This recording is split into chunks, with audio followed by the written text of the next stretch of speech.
Bienvenue dans La Leçon, le podcast sur l'art d'échouer. Cette semaine, je teste comme la semaine précédente un nouveau format. Je reçois des auditeurs et des auditrices, pour l'instant ce sont que des auditrices, dans La Leçon pour raconter leur échec et la leçon de vie qu'elles en ont tirée. N'hésitez pas à me faire vos retours sur ce genre d'épisode. Je pense que j'aimerais bien tester ça aussi à la rentrée, mais voilà, je suis en train de faire mes armes, donc dites-moi tout. Aujourd'hui, je reçois Justine. Bonjour Justine. Bonjour.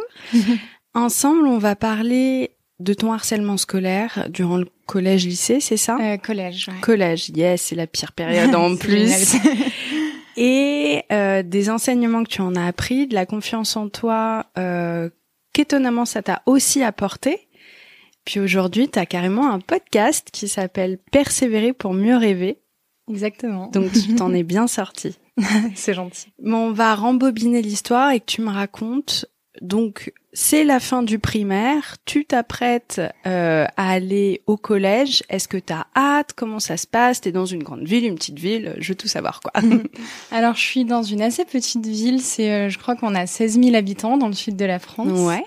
Je pense que j'ai jamais fait partie des groupes de personnes populaires.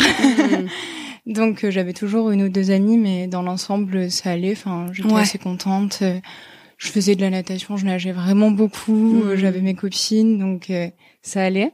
Puis au primaire, on se prend pas trop la tête sur ce genre de trucs. Ouais, c'est ça. Je sais que bon, voilà, il y avait des gens, je rêvais d'être leurs amis, et c'était pas mes amis, mais parce que j'ai toujours été, et je crois que je le suis encore un petit peu, mais la petite gamine bizarre. Et donc à ce moment-là, il faut savoir que j'avais eu des petits problèmes de santé avant qui étaient pas du tout graves, mais du coup j'étais vraiment très mince. Ok. Voire à certains moments un peu maigre. Donc j'étais petite, maigre, habillée de manière très approximative.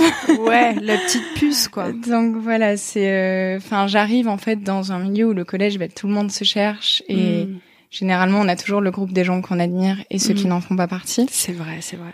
Et moi j'arrive avec mes vestes multicolores, mes joggings 3 fois trop grands et en lisant des livres toute la journée et en ne parlant que d'Harry Potter.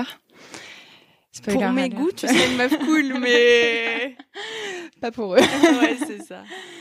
Et en fait, au final, les premières années de collège, ça allait. J'avais pareil, une seule amie, mais ça va. Du coup, j'ai une amie, donc c'est cool. Je continue à faire beaucoup de natation et tout ça. Et en fait, c'est vraiment en troisième où ça dérape complètement. Ouais. Ok. Et où en fait, t'es dans une classe où t'es avec ta copine ? Je suis avec ma copine, sauf que le harcèlement là commence vraiment à se dessiner de plus en plus. Et en fait, je pense que par peur ou je ne sais pas comment, peut-être par influence ou besoin d'être populaire, elle allait de leur côté. Et là, à ce moment-là, je suis vraiment toute seule. J'ai plus personne. Et ça se manifeste comment ? Ça commence comment ? Ça commence vraiment un peu par de l'intimidation, par on me fait comprendre. Je me rappelle d'un jour où j'avais ma fameuse veste multicolore. Ouais. Et on vient vers moi 2 personnes et on me dit combien t'as de couleurs sur toi, ils commencent à compter, mais apprends à t'habiller un peu. Waouh, ok. Donc moi je rentre à la maison, je dis à ma mère alors je vois que les gens ont des Converse, alors il faut absolument que j'achète des Converse parce que du coup je vais être trop classe tout, donc on achète, c'était pas des vrais Converse mais des imitations, puis on m'achète des lunettes de soleil. Puis en fait j'arrive, on me dit mais toi tu seras pas stylée même avec ça.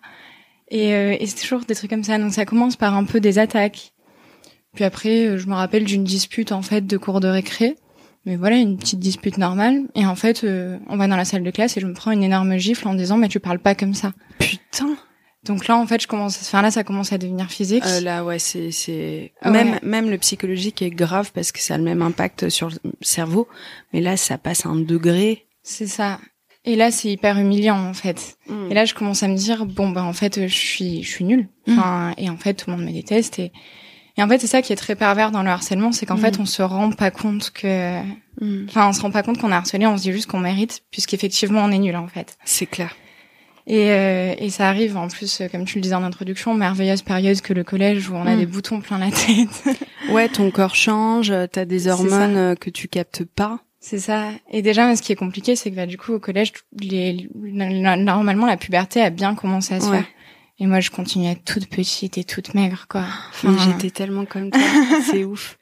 Je vois trop. Je me rappelle que les meufs les plus populaires, c'était souvent, totalement, mais souvent les nanas qui étaient déjà formées, qui ressemblaient à des femmes, en fait. C'est ça. Elles faisaient cool et elles pouvaient s'habiller dans les magasins pour femmes. C'est ça. Je te rappelle. Et moi, je mettais du 10 ans, quoi. Bah oui. Tu vois, et c'était pas du tout. Et puis, je faisais tout ce que je voulais. J'étais jamais classe. Ça n'allait jamais. Et donc, je commençais à avoir des boutons. Et là, ça s'intensifie vraiment. Et je me rappelle d'un jour, en fait, en cours, où je suis au premier rang. Parce que, voilà, une des raisons aussi pour lesquelles on m'a harcelée, c'était que j'étais, entre guillemets, une intello. Et donc, les jeunes sont cons, hein. Les jeunes sont vraiment très cons. Au final, aujourd'hui, je suis contente parce que je me suis un peu vengée là-dessus, mais je raconterai. Mais je suis au premier rang et en fait, on me met genre une énorme gifle en gueulant moins 10 boutons. Waouh. Et puis on m'en remet. Et je crois que j'en prends 3 ou 4 à la volée. Et là, on sait qu'il y a 30 personnes qui voient ça. Personne parle. Ma pauvre. Puis ça fait du bruit, une gifle en plus. Puis c'est super humiliant. Et puis c'est d'une violence inouïe parce que c'est à 2 vitesses. Enfin, pour moi la gifle c'est vraiment le truc le plus violent qui soit. C'est ça. On te tape directement le visage, donc qui tu es, tu vois. C'est ça. Et puis du coup c'est un truc de donc on peut faire n'importe quoi avec mon corps. Bah bien sûr. Du coup si on me frappe parce que je suis moche, c'est que je dois être vraiment très moche. Enfin et puis du coup on me frappe parce que je suis une intello, donc j'essaie de plus l'être, donc j'essaie de répondre un peu aux profs, j'essaie de plus trop travailler, mais ça marche pas parce que je suis trop gentille au fond. Ouais, c'est clair. Enfin donc en fait je n'ai pas de porte de sortie en fait à ce moment-là. Je suis complètement bloquée. Et puis le fait de te faire taper et d'être tellement terrifiée parce que tu dis je l'ai mérité, eux je suis certaine qu'ils se disent si elle dit rien on va pouvoir continuer. Ouais, c'est ça complètement, parce c'est absolument pas de ta faute, mais j'imagine que ça a dû renforcer et c'est terrible. C'est exactement ça. Puis en plus je me mets dans un truc où moi j'arrive pas à en parler à mes parents parce que je me dis en fait évidemment que si je le dis à mes parents ils vont faire quelque chose. Sauf qu'en fait ce que mes parents ils se rendent pas compte c'est que s'ils font quelque chose ils vont me tuer. Et ça, aujourd'hui, je me dis, bien sûr qu'ils m'auraient pas tué. Ouais. Mais moi, à ce moment-là, je me dis, en fait, il faut que je sauve ma peau. Donc, dans la mesure où je suis pas sûre que eux me tuent, il faut pas que je leur donne des raisons de le faire, quoi. Waouh. Donc, t'es carrément rentrée dans ce truc-là où t'es dans la terreur permanente. Ouais. Je me cachais derrière la porte des toilettes pendant les récrés. Genre, je m'asseyais, je me faisais toute petite. Et si des gens me voyaient, des gens gentils, je leur disais, non, laissez-moi, faut pas qu'ils sachent que je suis là, quoi. Ma pauvre. Et ça dure vraiment toute l'année de 3e jusqu'à environ mai-juin, où là je suis un fantôme. Oui. Puis on comprend pas trop. Mes profs comprennent pas trop pourquoi je suis comme ça. Je veux pas trop sortir. Je suis stressée tout le temps. Je tombais dans les pommes avant d'aller au collège en fait. Et ma mère me donnait du sucre en me disant putain tu fais des hypos en ce moment, c'est dingue. Et en fait, on comprend plus tard que c'est pas des hypoglycémies, c'est que je suis terrifiée, en fait. Donc, je tombe sur le sol de la cuisine, je pouvais pas y aller, je pouvais pas me lever, j'avais tout le temps mal à la tête. Enfin, mon corps m'empêchait, en fait, d'aller à l'école. Mais le jour où ça a pris fin physiquement, c'est en fait un jour où je suis dans les couloirs du collège pendant une récréation. En fait, il y a 2 garçons qui arrivent, qui me plaquent contre le mur, qui m'étranglent. Putain. Qui me disent, en fait, alors, ce dont je suis sûre, c'est qu'ils m'ont dit, t'es une tête à claque. Et je sais qu'après, il y avait une menace. J'arrive plus à me rappeler si c'était une menace de me faire du mal ou de me tuer. Ça, je me rappelle plus exactement. Mais je sais que je suis étranglée contre un mur. Et là, je sais pas si c'est la sensation que c'est de plus pouvoir respirer. Mais à ce moment-là, tu sais que, s'il lâche pas, tu meurs, en fait. Ouais. Enfin, c'est affreux. Et moi, en fait, à ce moment-là, je voulais toujours pas en parler. Parce que je me disais, de toute façon, il y a le brevet dans 1 mois, je vais partir. Puis de toute façon, je méritais ça. Ça fait pas très longtemps que je me rends compte que je l'ai pas mérité. Ouais. Et en fait, ce qui m'a sauvée, c'est qu'il y avait 2 filles qui ont vu ça et qui m'ont dit, en fait, si toi tu parles pas, là maintenant, nous, on va parler. Wow. Et en fait, ce jour-là, j'ai fini dans le bureau du principal. Et c'est là où... je vais peut-être citer son nom parce qu'il a été incroyable avec moi. Avec plaisir. Mais c'est Joseph Puccini. Et cette personne a changé ma vie. Parce que, en fait, ce jour-là, il m'a regardé, il m'a dit, en fait, ça, c'est du harcèlement scolaire. Tu mérites pas ça, c'est pas de ta faute. Tu connaissais ce terme-là? Pas du tout. Okay. En fait, à ce moment-là, on est en 2013 et on n'en parle pas, quoi. Je crois qu'on avait soit la loi venait de passer comme quoi on pouvait porter plainte, mais enfin c'était encore très, on n'en parlait pas. Et puis tu te dis ou non mais forcément c'est pour des cas plus graves, sans réaliser qu'en fait ce qu'on te fait subir est extrêmement grave, quoi. C'est extrêmement grave et en fait surtout moi sur le coup voilà je me dis je le mérite. Enfin tu sais je pense que c'est un peu le même processus que les femmes qui sont violentées et tout, c'est de se dire en fait je le mérite parce que effectivement j'ai pas fait correctement. Enfin je suis pas assez chouette, je suis une intello, je suis petite. Donc je méritais tout ça. Et en fait, ce jour-là, j'arrive dans son bureau, je raconte tout. Et je me dis, par contre, je vais probablement mourir après, en vrai. Enfin, j'ai trop peur. Oh la vache. Mais en fait, je raconte tout. Et là, sur là, lui, il a vraiment, il m'a vraiment rassurée déjà. Et il leur a parlé. Moi, je disais, mais en fait, il faut pas que vous leur parliez. Mais non, tu devais être terrifiée. Et puis te dire, en plus, comme on cherche tellement à être aimé par l'autre, tu devais dire, mais je pourrais jamais y arriver. Si en plus de ça, je commence à les trahir, enfin, j'imagine qu'il y a un sort de syndrome de Stockholm, quoi. Ouais, c'est ça. Non, mais oui. Puis je me dis, en fait, nous, on a une toute petite ville. Donc, en fait, je vais les croiser tous les jours. Oh là là, mais oui. Et puis, en fait, demain, on va retourner au collège et on sera encore dans la même classe, en fait. C'était plus facile de rien dire. Ouais. Et sauf qu'en fait, ce jour-là, heureusement, j'ai parlé, quoi. Et là, j'ai compris. Et là, ça a été le début d'un long processus parce que après, il a fallu dire à mes parents. Parce qu'il fallait me protéger, en fait. Il fallait vraiment qu'on vienne me chercher à la sortie du collège. On savait pas jusqu'où ça pouvait aller, en fait. Qu'est-ce qui se passe quand il y a cette confrontation entre le prof et les élèves? En fait, il m'avait demandé si je voulais être là et moi, j'avais pas voulu. Parce que j'étais terrifiée. Ouais. Et du coup, ce que je sais, c'est qu'il leur a vraiment expliqué. Et moi, il m'avait dit, je vais leur dire que j'ai le droit de porter plainte. Et qu'ils auront pas de deuxième chance, en fait. Ah, c'est bien, ça. Ouais. Et donc, voilà, il les a confrontés. Je sais qu'après, un des élèves est venu me voir en me disant, Monsieur Puccini nous a dit que t'avais eu peur. Non, mais sans blague. C'était pour rigoler, tu sais. Oui. Tu vois, je me suis vachement marrée, franchement. Ouais, c'est clair. C'est ça. Puis toi-même, d'ailleurs, t'étais hilar. Enfin, sérieux, quoi. C'est ça, je trouvais ça génial de me faire gifler devant toute une classe. C'était incroyable. Et par contre, là où, du coup, cette histoire, finalement, fait un épisode de la leçon, c'est qu'en fait, pendant ce temps-là, du coup, moi, j'avais pas de copains, donc j'étais tout le temps chez moi. Et, comme je disais, ma vie, c'était de regarder Harry Potter. Ouais. Non, mais ma vie aussi, c'était de regarder Harry Potter. Et en fait, je passais mon temps à regarder les bandes annonces. Et, les génériques, pardon. Ouais. Et je me disais, waouh, il y a plein de métiers. En fait, tous ces gens-là, ils bossent avec des stars. Wow. En fait, c'est comme, quand je serai grande, je vais bosser avec des stars, en fait. Ah ouais. Et du coup, j'écoutais des interviews tout le temps. Et encore une fois, j'étais dans une petite ville, et on me disait, mais Justine, nous, on fait pas ça. Ça, c'est pour les fils de... Toi, tu vas rentrer, tu vas être fonctionnaire. Ah, ça m'agace. Non, mais on a tous les mêmes vies. C'est dingue. Oui, comme c'est universel, ce genre de choses. C'est ça. Donc, du coup, je me dis, bon, ok, je continue. Mais en même temps, je continue à regarder vraiment beaucoup les génériques et à écouter vraiment beaucoup d'interviews. Et je sais qu'en fait, c'est au moment où Philippe Lachaud sort Babysitting à peu près. Et je regardais tous les interviews et lui, à chaque fois, c'est bête, mais ça a changé ma vie. À chaque fois, il disait, mais moi, mon père, je crois qu'il était dans les assurances et sa mère était couturière. Il dit, mais ça a été dur, j'ai failli vendre mon appart, mais j'ai réussi. Et du coup, moi, je disais, mais bien sûr que je peux regarder Philippe Lachaud, il l'a fait. C'est clair. Et puis, il vient pas du milieu et il le fait quand même. C'est ça. Et puis, quand je regardais des interviews d'Emma Watson, elle aussi, un jour, elle était juste allée au casting d'Harry Potter. Non, mais ça me saoule, par contre. J'étais trop jalouse quand j'étais petite parce que j'étais là, mais moi, il y a pas de repéreurs, je sais pas comment on dit, du directeur de casting qui sont arrivés dans mon collège. Je suis saoulée. Venez par Nantes, les gars. Venez à Digne-les-Bains. Mais bref, voilà. Et du coup, je me dis, en fait, c'est dur, mais je crois que c'est possible. Mais, voilà, je fais ce qu'on me demande de faire. Je passe mon bac, je le réussis, assez bien. Le lycée se passe bien, par contre. Oh, ok. Ouf, ça doit t'apaiser. Ouais. Ça se passe bien parce que du coup, je suis dans un bon lycée, toujours de ma ville.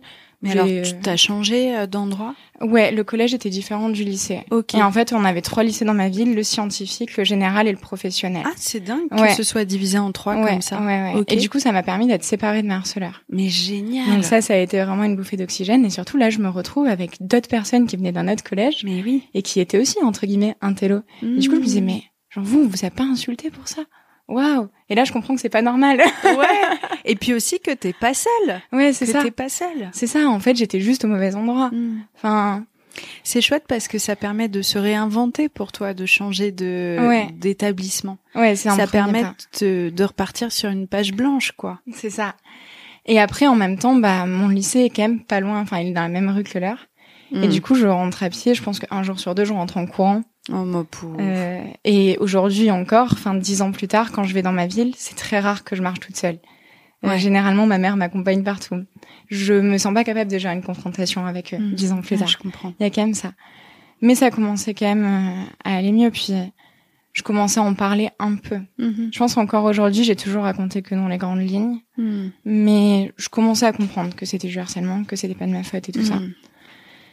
Et ce qui se passe du coup après le bac, c'est que je me dis, moi, je veux faire du cinéma, mais je vais pas aller, du cinéma ou de la télé. Et du coup, en fait, je passe le concours de Sciences Po. Je rentre à Sciences Po. Et en fait, c'est là où j'ai commencé à juste avoir besoin de faire 100 000 trucs en même temps, tout le temps. Parce qu'en fait, je pense que j'avais besoin de reconnaissance beaucoup. Mais en fait, ça m'a sauvé la vie. Mais je faisais Sciences Po. En même temps de mon master, j'ai commencé à faire un diplôme universitaire de management du sport. Juste parce que j'aime le sport. Waouh, la tronche. Ah ouais, t'es pas intelligente, t'es brillante. Non, je sais pas. Au final, ça me paraissait pas si énorme, tu vois, ça allait. Et je fais du foot, je fais du rugby, je fais du théâtre, je suis chargée de com du théâtre, j'écris des articles pour le journal de Sciences Po. Et en fait, je pense qu'il y a un truc de là, on commence à me dire que ce que je fais, c'est bien. Et que oui, je suis une intello, mais en fait, je peux faire plein de trucs et waouh, c'est bien. Et en fait, je crois que ça me fait juste du bien qu'on me harcèle pas pour ça. Tu te sers de cette énergie destructrice pour dire ah ouais, je vais bien vous prouver. Et ça te pousse à faire 10 000 trucs pour toi, en fait. C'est ça. Ça me fait faire un truc pour moi. Et en même temps, à chaque fois que je réussis un truc, je me dis j'espère qu'ils sauront. Ouais, c'est clair. Genre, j'espère qu'ils sauront et j'espère qu'ils se diront punaise, elle l'a fait. Enfin, c'est toujours un peu... Ouais. Je pense qu'on fait plus jamais vraiment les trucs pour nous, quoi. Et il y a un moment où tu vas forcément te poser, ça c'est certain. Ouais. Il y a un moment où tout d'un coup, tu vas mettre de moins en moins d'énergie dedans, et puis un jour tu vas réaliser, mais bien après coup, que oh putain, en fait, maintenant je m'en fous. Ouais. Puis en fait, le jour où j'ai compris que j'étais j'étais peut-être la gamine bizarre, mais en fait, je juste assumé ça, et je pense que encore aujourd'hui, des fois, mes potes me regardent en me disant, mais genre, il faut vraiment plus qu'on la sorte dans un lieu public. Cette femme peut faire le chameau à tout moment. Ah ouais. Je pense qu'il y a quand même ça. Mais du coup, aujourd'hui, c'est juste une partie qui est assumée. Ouais. Et du coup, en fait, c'est ça qui m'a permis de dire aussi, une fois que j'avais fait Sciences Po, donc j'ai fait mes 5 ans, Sciences Po Grenoble, du coup, j'ai fait mes 5 ans, j'ai fait mon diplôme universitaire de management du sport. En soi, c'était parti. C'est ouf. Ouais. Et c'est ça qui m'a fait me dire après, genre, en fait, j'ai envie de faire de la télé, moi. Ouais, c'était ça depuis le départ. C'est ça. Et du coup, c'est là où, après le confinement de 2020, en fait, j'ai terminé mon master. Et je me suis inscrite dans une autre école encore. C'est génial. Et où j'ai commencé, en fait, à faire de la production audiovisuelle, à commencer à faire de l'alternance. Et à me dire, en fait, et là, c'est encore je viens de m'en rappeler, mais un conseil qui m'a été donné, en fait, directement par Philippe Lachaud. Waouh! J'étais allée le voir à une avant-première, donc c'était quand il faisait alibi.com. Ouais. Il avait dit, est-ce que le public a des questions? Et moi, j'avais levé la main, j'avais dit, bonjour, je m'appelle Justine, j'ai 17 ans, et quand je serai grande, je veux faire du cinéma. Génial. Et en fait, il m'avait dit, de toute façon, dans ce milieu, personne viendra jamais te chercher. Ouais. Donc, en fait, crée tes projets. Et en fait, c'est là où je me suis dit, en fait, moi, j'adore écouter des podcasts. Je pense que les interviews, ça m'a sauvé la vie. Je pense que les écouter dire qu'ils avaient réussi, en fait, les écouter raconter leur parcours, je pense que ça m'a peut-être pas, c'est un grand mot de dire ça m'a sauvé la vie, mais ça m'a sauvé ça t'a donné de l'espoir, en fait. Ça m'a sauvé, vraiment. Ouais. Et du coup, je me suis dit, j'ai envie de bosser avec eux, j'ai toujours eu envie de bosser avec eux, donc je vais faire de la télé. Mais par contre, j'ai aussi envie de les interviewer parce que c'est le message que j'ai envie de faire passer aux autres. En fait, j'ai envie de rendre ce qu'on m'a donné, quoi. Et en fait, je me rends pas trop compte parce qu'en fait, quand on le vit, on se rend pas trop compte de ce que c'est. Mais quand même, aujourd'hui, tu vois, la dernière fois, j'étais au travail et il y avait Orelsan et j'ai pu aller parler avec Orelsan. Génial. C'est ça. J'ai pu, parler avec Clara Luciani. J'ai pu interviewer des artistes que j'adorais, certains qui sont restés des amis. Et je me dis, en fait, après coup, si j'ai trouvé cette force parce que je voulais prouver que j'étais pas la gamine bizarre, alors déjà j'ai gagné. Si je me suis autant intéressée à ça, c'est parce que j'étais seule. Ouais, c'est clair. C'est parce que si j'avais eu des amis, j'aurais pas eu besoin de me raccrocher à ça. Et je me dis, en fait, aujourd'hui, je fais des cauchemars, ça me réveille la nuit, je marche pas toute seule. Et je suis encore en thérapie par rapport à ça, et je pense que c'est pas fini. Ouais. Mais en fait, je leur dois à la fois tous mes traumas et toutes mes plus belles histoires. Enfin, je pense que je leur dois ma carrière, tu vois. C'est fou parce que on peut pas glamouriser totalement le truc en disant et alors maintenant c'est parfait. Non, en fait, il y a des traumatismes qui restent. Moi, je continuerais dans mon cas de m'étonner que on veuille être mon ami, tu vois.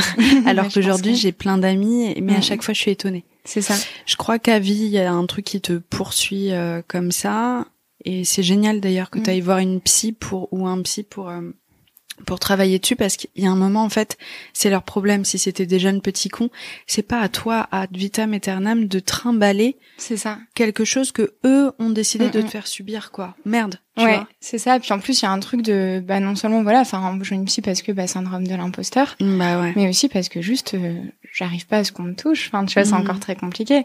C'est que, une fois sur deux, si on me touche la peau et que je le vois pas, je vais sursauter. Enfin, il y a encore un truc de, en fait, je me suis pris des gifles quand j'avais le dos tourné. Donc, en fait, je me dis, si quelqu'un me touche, il a le pouvoir de m'étrangler, il a le pouvoir de me frapper. Enfin, je suis en danger. Et ça, c'est, Ouais, ton corps, il est en alerte. Ouais, tout le temps. Donc ça fait partie vraiment des traumas qui restent. C'est pas, je pense que ça se termine un jour et je fais tout pour. Mais en tout cas, il y a toujours des conséquences. Et en même temps, aujourd'hui, je vis mon rêve et c'est entièrement grâce à ça parce qu'il fallait aller contre tout le monde pour le faire. Parce que personne me disait que c'était possible. Ouais, c'est clair que ça a renforcé ton courage de manière impressionnante. T'es quelqu'un de très courageux. Ça se voit dans ce que tu fais et puis dans ta vision, en mode en fait, moi j'ai envie de faire ça, donc je vais le faire. Ça demande beaucoup de courage. Et ce que je vois, c'est que peut-être que ton psy te dit ça, mais même si tu le dis, tu manques de confiance en toi, moi je suis pas d'accord que t'as zéro confiance en toi, en fait. Tu vois, t'es quand même quelqu'un d'assez solide pour se dire, même si j'ai la trouille, j'y vais. Et ça, c'est chouette. Ouais, ça, en fait, je veux pas leur offrir ça. Tu vois. Mais par contre, à chaque fois qu'on accepte une interview, je dis, wow, ils sont gentils, les gens. Je me dis pas ce que tu fais est cool, tu vois. Je me dis, ils sont sacrément sympas. Non, mais t'inquiète, ça va continuer encore un peu longtemps. Moi, je me suis dit ça à un bon nombre d'années, sur les 5 ans, je dirais 3 bonnes années, tu vois. Mais, c'est vraiment touchant de voir ta trajectoire qui est pas évidente et tu te dis, putain, passer par là pour en arriver là, flemme un peu, et à la fois c'est vrai que ça t'a construite. Est-ce que tu connais la thérapie EMDR? Est-ce que tu en as entendu parler? C'est justement la thérapeute que je vois, elle fait ça. Ok, super. Parce que je me dis que ce serait bien adapté. Alors pour ceux qui connaissent pas, ça marche super bien, surtout quand on a des événements précis en tête. Et l'idée, c'est de reparler de ces événements-là en vous tapant différentes parties du corps. Il y a plusieurs processus et ça permet au cerveau de digérer l'information et de peu à peu ne plus être en situation d'alerte, quoi. Totalement. Et ce que je peux rajouter, c'est pour s'il y a des gens comme moi qui ont du mal avec le contact physique. Ah ouais. Ça, on peut aussi passer juste un doigt devant les yeux. Donc on n'est pas obligé d'être touché. Ouais, c'est important. Donc selon les traumatismes, ça part d'importance. Ouais. Et toi, tu travailles là-dessus du coup avec ta psy? J'ai fait quelques séances. Là, on reprendra dessus à la rentrée. C'est assez violent quand même. Ouais, c'est intense. Mais j'ai déjà vu des résultats. Ouais. Franchement, au cours de cette année, j'ai réussi à ne serait-ce que redire ce que je pensais, réussir à exprimer la manière dont moi je voulais être traitée. Ça, c'est un truc pendant 10 ans, c'était genre, vous me parlez, c'est déjà cool, vous avez le droit de m'insulter si vous voulez. Mais non, en fait. Mais non. Et là, ça m'aide vachement à dire, non, ça c'est pas ok pour moi. Donc, c'est long. C'est une fois par semaine, ça fait 1 an, mais ça porte ses fruits. Ouais. C'est génial. Puis ça t'apprend aussi à respecter, qui tu es à l'intérieur avec ce qu'elle a envie ou pas, parce que ça t'avait presque fait perdre ces nuances-là, quoi. Ouais. C'est terrible quand tout le monde te dit que t'es qu'une merde et t'es à l'âge où tu sais pas encore qui t'es, donc tu te dis, ils doivent avoir raison, en fait. Enfin, pourquoi est-ce qu'ils auraient tort? En plus, tu les admires. C'est ça, et donc, voilà. Après, c'est un long processus de se dire, mais en fait, je peux être jolie, en fait, je suis pas nulle, en fait, c'est pas une insulte. Enfin, déjà, je pense que c'est le jour où un télo est devenu une insulte que la société a commencé à avoir un problème, quand même. C'est clair. Mais voilà, ouais, c'est réussir à tout déconstruire et à reprendre sa place, quoi. Mais... Ça me fait doucement rire parce que les intellos, après, c'était patron. Ouais, c'est ça. C'était boss. C'est ça, c'était patron. Enfin, on dit, waouh, ça me fait toujours rire quand on me dit, t'as bien réussi et tout. Je dis, bah ouais, vous m'avez pas aidé quand même. Ah ouais, c'est clair. Merci beaucoup. Ouais, c'est ça. J'ai réussi parce que j'étais là, enfin, parce que j'y ai cru et... Ouais, parce que t'as décidé que t'avais pas envie que ça te bouffe entièrement, quoi. Ouais, c'est ça. Et puis parce que j'ai rencontré des personnes cool qui m'ont aidé aussi. Enfin, bien sûr. Je suis jamais tout seul. Bien sûr. Et aujourd'hui, j'ai une chance incroyable. J'ai des super amis et voilà. Enfin, je suis super bien entourée. Ouais. Mais ouais, il y a des moments où il a fallu sortir toute seule, quoi. Enfin... Qu'est-ce qu'elle se dirait, la jeune fille en toi, si elle voyait ton groupe d'amis aujourd'hui qui t'aiment fort, qui t'aiment pour qui t'es? Je pense qu'elle y croirait pas. Je pense que, mais ça encore aujourd'hui, je me dis. Il y a des matins où je me lève et je me dis, si ça se trouve, ils me détestent tous. Bah ouais. Donc je pense que j'aurais du mal, mais par contre, je pense que ça m'aurait donné de la force quand même. Parce qu'à ce moment-là, je pensais pas que c'était possible. Enfin, je pouvais pas envisager que ce soit possible. C'est beau de se dire que t'as dû traverser un moment terrible, mais que t'as réussi à aller au bout de ce que tu voulais. Et je réitère, mais t'as non seulement de la puissance, mais du courage à revendre, d'avoir fait tout ça. Et puis tu peux être vraiment fier de toi aujourd'hui, parce que t'es là où t'es, mais en plus avec des épreuves de merde, quoi. Tu vois, c'est pas comme si c'était un petit parcours easy et facile. Donc merci d'avoir témoigné aujourd'hui. Merci à toi. Ton podcast, il porte bien son nom, Persévérer pour mieux rêver. Je pense que là, pour le coup, c'est plus que juste. Et puis, si vous écoutez ce podcast et que vous vous retrouvez là-dedans ou vous êtes victime vraiment, n'hésitez pas à en parler et à quelqu'un qui vous fait sentir en sécurité. Il y a un numéro d'urgence pour les victimes aussi, que j'ai pas en tête, mais qui est anonyme et qui peuvent appeler. Qu'est-ce que tu voudrais dire à la jeune toi qui se dit je ne regarde que des interviews, c'est le seul moment où je me libère mentalement de tout ce qui me fait souffrir? Je pense que je me dirais un jour tu vas le faire. Genre ça va être dur, tu vas prendre des gifles et pas seulement au sens figuré. Mais un jour en fait tu seras sur un plateau de tournage, tu seras avec des gens qui ont rêvé de faire ça toute leur vie, qui te considèrent, qui eux trouvent que t'es à ta place et en fait juste tu vas le faire et ça va être énorme. Enfin, ça va être beau. Ouais, c'est trop beau. Bah, merci beaucoup Justine pour ce à témoignage. Merci de m'avoir fait confiance parce que c'est pas facile. C'est vraiment pas un sujet facile, mais tu peux être fière de toi. Merci voilà, beaucoup. C'est le mot de la fin. J'espère que cet épisode vous a plu. Pour suivre les coulisses du podcast, n'hésitez pas à me follower sur Instagram @Paulette_Grisoni, sur Twitter, podcast LL en majuscule, ou sur Facebook, La Leçon Podcast. On se dit à très vite pour un nouvel épisode.